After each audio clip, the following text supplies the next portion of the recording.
Cette semaine, on fait le bilan 2020 de 3 municipalités de la vallée de la Matapédia, soit Amqui, Sébec et Cozatiscal. Et nous commençons avec le maire d'Amqui, M. Pierre Damour. Bonjour, M. Damour.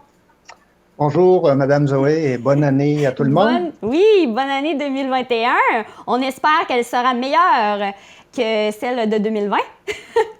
Oui, effectivement, on aurait souhaité un meilleur départ 2021. Il faudra qu'on fasse preuve de patience un petit peu, mais bon, voilà, on va faire notre effort collectif comme le gouvernement nous le demande. Effectivement. Alors, en parlant de 2020, j'avais envie de faire un retour avec vous sur l'année 2020, à part la pandémie. Sur quels dossiers qui ont avancé à la ville d'Amqui? Bien dit, là, on a parlé beaucoup de pandémie, mais c'est fait quand même des choses, là. Puis c'est pas des grands projets, mais il y en a quand même un certain nombre qu'il faut se souvenir, là. En début de mandat, on avait le défi là, des suites à donner au wagon Linwood. Donc, ça fait l'objet de l'actualité au cours des dernières années. Donc, en 2020, on s'est départi de cette immobilisation et ça a rejoint l'objectif, je pense, d'une bonne majorité de citoyens. D'une part, évidemment, qu'on ne donne pas suite à une rénovation du bâtiment, mais qu'à défaut, il ne retourne pas à la ferraille. Alors, je pense que c'est un objectif atteint qui a été redirigé vers les États-Unis, dans lequel on va y donner là, des attentes là, de lui donner une deuxième vie. Alors ça, je pense que c'est une activité de 2020 là, qui s'est passée à l'été dernier. Important. Et le deuxième élément aussi, un dossier de quelques années, on avait tenté de travailler sur une stratégie de relance de l'ancienne usine ICAM. Évidemment, on va mettre ça en projet pour 2021 mais le premier élément, le premier enjeu qu'on avait, c'est que il y a quelqu'un qui puisse s'intéresser à ces installations-là. Donc, c'est mission accomplie là aussi. Donc, l'usine ICAM est maintenant d'une propriété d'un promoteur et on a confiance qu'il sera relancé ces installations-là au cours des prochains mois, sinon des prochaines années. Mais à la base, pour avoir accès à des aides, là, le rôle de la ville d'Amqui n'est pas d'être propriétaire d'une telle immobilisation. Donc, on a réussi en 2020 là, à relayer ces infrastructures-là. Il y avait des enjeux importants au niveau des installations. Donc, on est bien heureux là, d'avoir réussi ce geste-là. 2020 aussi, ça marque une situation financière du côté de la ville qui est un peu particulière. Hein. Il y a des activités qu'on n'a pas réussi à réaliser. Par contre, il y a des revenus de taxation non anticipés, ce qui fait ça nous a permis de dégager une certaine disponibilité pour faire d'acquisition de terrains commerciaux et de terrains résidentiels, donc sans procéder par voie d'emprunt. Donc ça, c'est un élément marquant de 2020. Et on le sait, on a travaillé au cours des dernières années à se doter d'un plan de développement commercial et résidentiel, donc 2 plans parallèles. Mm-hmm. Mais à la base, ce qu'on sait, c'est qu'on a des entreprises qui ne trouvaient pas un terrain adéquat pour réaliser le développement d'affaires. Donc, on a fait de l'acquisition de terrain dans le secteur du Rang-Saint-Paul pour répondre à ce besoin-là. Et du côté du développement résidentiel, bien évidemment, on souhaiterait toujours d'avoir des promoteurs prêts à faire des projets globaux d'aménagement, mais on n'est plus dans une dynamique de traiter les dossiers un par un. Donc, on a un beau projet de développement du côté du secteur de la fabrique là, qui va nous permettre d'accueillir des familles dans un cadre je dirais dans un modèle résidentiel ou un quartier résidentiel qui est différent de ce qu'on peut connaître, mais vraiment à proximité du centre-ville. Donc, ça aussi, là, je dirais, ça marque l'année 2020. Ce qui marque aussi l'année 2020, bien, depuis le mois de juin, malgré la COVID, on a réussi et on va en prendre possession pour des prochaines semaines. Donc, toute la reconstruction du garage municipal. Donc, il faut juste se souvenir qu'à l'origine, il y avait la caserne d'incendie et le garage municipal. Et il y avait des défaillances importantes du côté du garage municipal, mais la première démarche était de s'assurer que la caserne puisse être relocalisée, ce qui a été fait. Donc, et maintenant, la deuxième séquence, c'était celle de la reconstruction. Donc, aujourd'hui, on est le 13 janvier, on devrait prendre possession là, la semaine prochaine, sinon dans 2 semaines. Donc, un projet qui va répondre, un garage municipal qui va correspondre aux réalités, aux besoins pour entretenir adéquatement notre parc mobilier et évidemment, simplement le rappeler, là, il y avait un enjeu important au niveau de l'ancien bâtiment, au niveau de l'affaissement de la dalle de béton. Donc, On a dû travailler. Les choix pour trouver d'autres terrains pour relocaliser le garage sont plutôt limités. Donc, mais on a reconstruit à peu près au même endroit, mais en allant chercher le roc là, pour s'assurer qu'il n'y aura pas d'affaissement, comme on l'a connu au niveau de l'ancien garage municipal. 2020, ça marque aussi, les gens qui ont suivi l'actualité, oui. Une dynamique un peu particulière du côté de la relation entre la Ville d'Amqui et la MRC de la Matapédia. J'aurais le goût de dire qu'on a conclu sur une bonne année lorsque j'avais donné une entrevue au cours du mois de septembre. Je disais qu'on était dans un creux de vague, mais que j'avais bon espoir qu'on saurait à nouveau surfer sur le dessus de la vague. Je pense qu'on y est ou qu'on n'en est pas trop loin.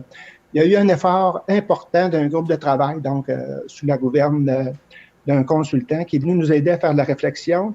Comment on est capable de situer une réalité qui est celle de la Matapédia, 18 municipalités, avec une ville-centre qui ne représente pas la majorité de la population, mais qui a son importance, versus des communautés de plus petite taille. Donc, on avait cet exercice-là de se réapprivoiser, je vais utiliser le terme.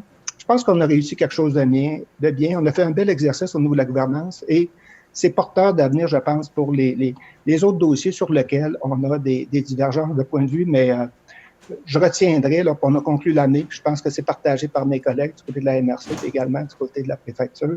On travaille avec une approche plus constructive, donc on a dû revoir nos angles de réflexion, de discussion, mais moi, je suis heureux dans la dynamique dans laquelle on amorce 2021 dans notre relation avec la MRC. Donc, concernant la friction qui s'est passée par rapport au bâtiment de la MRC de la Matapédia, qui est situé à Amqui, finalement, vous avez trouvé un terrain d'entente? Bien, pas encore, mais il y avait plus que le litige lié au bâtiment. Il y avait toute la stratégie, la réflexion au niveau de la gouvernance. Quelle est la contribution d'une ville-centre versus des communautés de plus de taille? Donc, on a quand même, puis on aura l'occasion peut-être d'en jaser ultérieurement, mais on a accepté d'octroyer une pondération au niveau des votes, au niveau du processus décisionnel du côté de la MRC. Donc, on arrivait à quelque chose à la satisfaction de la ville-centre et des communautés plus petites. Donc, chacun diffère. C'est davantage dans ce contexte-là que je parle qu'il y a eu une avancée positive. Pour le reste, bien évidemment, le litige, là, il suppose deux interprétations, mais là aussi, je vous dirais qu'on les traite de façon différente. On va essayer de composer avec cet enjeu-là au lieu de s'y opposer. Puis moi, je suis confiant là, qu'on va mettre ça derrière nous bientôt, puis qu'on va continuer, que la Ville d'Amqui, avec ses autres partenaires du monde municipal dans la Matapédia, puisse contribuer à une approche basée sur le développement puis faire valoir les attraits de notre milieu. Oui. Tant du côté d'Amqui Donc, que vous l'ensemble du travaillez territoire. finalement pour plus que ça arrive, ce genre de problème-là. Je pense il y a eu beaucoup d'énergie et d'investissement qui ont été faits de la part d'un groupe de lieux. On était 9, je pense. Là, donc, on n'a pas travaillé ce dossier-là, toute la stratégie de réflexion au niveau de l'équité et de la gouvernance, mais on a fait un groupe de travail et chacun y a apporté sa contribution. Okay. Et en bout de ligne, ben, on a travaillé sur un compromis qui était acceptable pour la Ville-Centre, mais également pour les communautés là, de plus petite taille. Et moi, je suis bien heureux de cet exercice-là et du résultat qu'on a réussi à y arriver. Okay.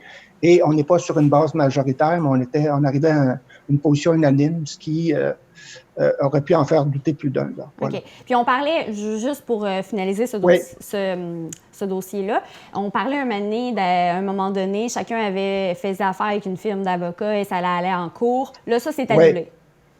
Non, en fait, le processus est là, okay. Mais parallèlement à ça, ce processus-là, on regarde si on ne pouvait pas éviter là, d'arriver ultimement à un règlement autre que celui dans lequel on est au cours des derniers mois. Donc, tout n'est pas arrêté.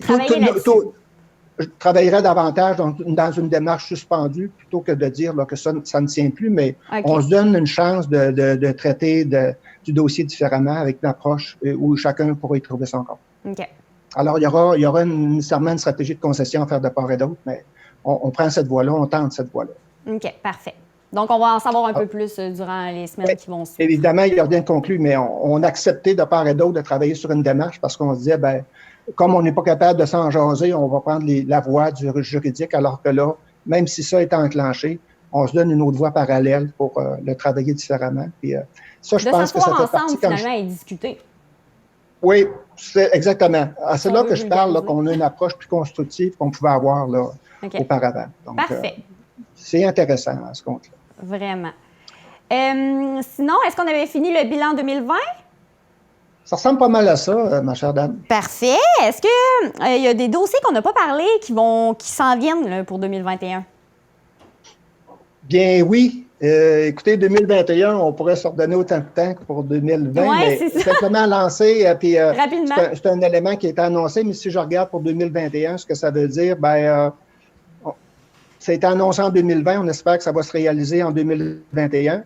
L'arrivée de 60 nouvelles places en garderie là, du côté du secteur du Centre matapédien d'études collégiales. Oui. Donc, c'est une excellente nouvelle pour Amkoui. Oui, donc, l'annonce s'est faite en 2020, mais on espère, avec évidemment, sous la gouverne de la garderie Les Petits Flots, de réaliser ce projet-là. Mm-hmm. L'autre bonne nouvelle j'en faisais mention dans le budget 2021, il faut qu'on s'intéresse à l'enjeu spécifique à la démographie. On est dans une courbe descendante au cours des dernières années. Et récemment, on a eu les nouvelles là, de 2019 par rapport à 2020. Donc, pour Amkoui, c'est une légère croissance, mais c'est déjà dans on travaille pour inverser la courbe. On est en croissance démographique de 52. Donc, on se rapproche de la barrière du 6100 citoyens. On avait descendu en bas de ça en 2019. Donc, j'ose croire que les prochaines années vont nous porter vers une courbe là, légèrement positive, mais le plus grand défi du développement de nos communautés, c'est de s'assurer qu'on est capable d'avoir une démographie positive, sinon on s'en sortira. Donc, c'est positif. Nous sommes sur la bonne voie. Oui, absolument. Donc, si on regarde là, 2019-2020, la croissance qu'on a connue, puis on le souhaite pour l'ensemble du territoire matapédien, dans le fond, on est interdépendant des autres communautés, mais on espère pour la Matapédia, on sera adhéré dans une démographie qui sera positive, puis on souhaite ça tous ensemble. Parfait. Mais j'imagine que la pandémie va peut-être aider, peut-être un côté positif de la pandémie. Je l'ai déjà exprimé.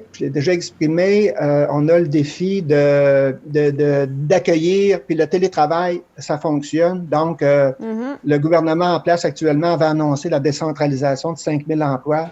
Quelle belle opportunité pour répondre à ça.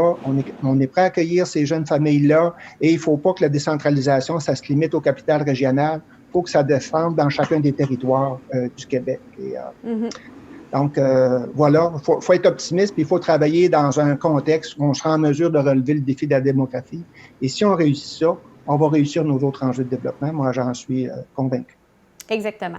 En terminant, est-ce que vous voulez dire un dernier mot? Bien, on a eu des belles annonces en 2020 qui vont se concrétiser en 2021, c'est-à-dire des aides gouvernementales pour réaliser la réfection d'un certain nombre de tronçons sur le territoire de la ville d'Amkoui. Et le défi qu'on aura, on souhaite les réaliser en 2021, mais on sait déjà qu'au niveau des professionnels pour nous accompagner là-dedans, on n'est pas la seule municipalité sur le territoire de la Matapédia à avoir accès à des aides gouvernementales.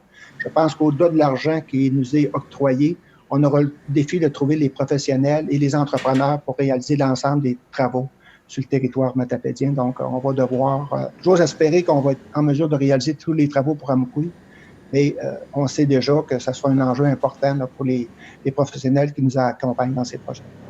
Parfait. Bon, bien, Pierre Damour, maire d'Amkoui, merci beaucoup pour l'entrevue. Puis, on se reparle bientôt pour voir où les différents dossiers sont rendus. Absolument, ça va me faire plaisir de jaser avec vous. On a des bonnes nouvelles à venir là, pour Amkoui, puis ça nous fera plaisir de les partager. En attendant, bien, écoutez, l'effort collectif, j'ai commencé un petit peu avec ça. Je pense que l'entrevue a porté sur d'autres choses. C'était super, mais je ne peux pas terminer en remerciant les citoyens d'Amkoui, les citoyennes d'Amkoui pour leur contribution au maintien d'enjeux qu'on a jusqu'au 8 février. C'est pas simple. La ville d'Amkoui a fait des aménagements extérieurs. Je vous invite à aller voir sur notre page Facebook. On a fait des belles choses. Contribuer à l'effort collectif, mais actuellement, ça se passe bien dans Matapédia, dans le Bas-Saint-Laurent. On pense que notre effort sera fait et que par la suite, on retrouvera un peu plus de liberté après le 8 octobre. C'est ce que je nous souhaite. Et je pense que... Mais en attendant, profitez des aménagements extérieurs. Il y a des belles choses. La température est clémente. Donc, allons jouer dehors, comme on dit. Oui, allons jouer dehors. Merci beaucoup, M. Damour, et bon confinement.